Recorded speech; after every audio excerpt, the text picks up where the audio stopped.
বয়সটা 40-এর ঘরে 23 বছরের প্রফেশনাল ফুটবল ক্যারিয়ারে একের পর এক শিরোপা যুক্ত হয়েছে নামের পাশে।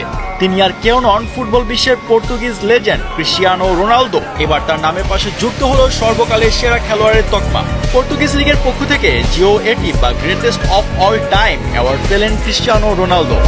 2 দশকেরও বেশি সময় ধরে তিনি দেশটির সর্বোচ্চ স্তরে খেলছেন। ক্লাব ক্যারিয়ারে ম্যানচেস্টার ইউনাইটেড, রিয়াল মাদ্রিদ এবং ইউভেন্টাসের হয়ে লিগ শিরোপাও জিতেছেন এবং প্রতিটি ক্লাবের হয়ে গোলের সেঞ্চুরিও করেছেন তিনি।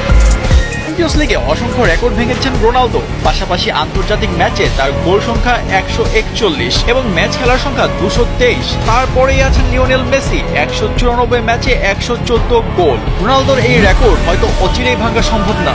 পর্তুগালের এই সম্মানসূচক অ্যাওয়ার্ডে উচ্ছ্বসিত কোচ CR7 অনুষ্ঠানে সশরীরে উপস্থিত থাকতে না পারলেও ভিডিও বার্তা সেটা ঠিকই বুঝিয়ে দিয়েছেন। এই পুরস্কারের জন্য আমি লিগা পর্তুগালকে ধন্যবাদ জানাতে চাই। সর্বকালের সেরা খেলোয়াড় হিসেবে নির্বাচিত হওয়া আমার জন্য অনেক সম্মান। আমার পুরো কর্মজীবনে যারা আমাকে এই দারুণ ট্রফি জিততে সাহায্য করেছেন সেই সব সতীর্থদের এবং কোচদের আমি সবার আগে ধন্যবাদ জানাতে চাই।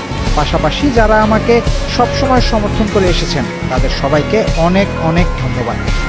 রোনালদোর সামনে এখন টার্গেট 1000 গোলের মাইলস্টোন, যেখান থেকে তিনি মাত্র 57 গোল দূরে আছেন। পর্তুগালকে সম্প্রতি দ্বিতীয় ইউএফা নেশনস লিগ শিরোপা জয়েও সাহায্য করেছেন। এখন দলটির পুরো মনোযোগ 2026 ফিফা বিশ্বকাপের দিকে।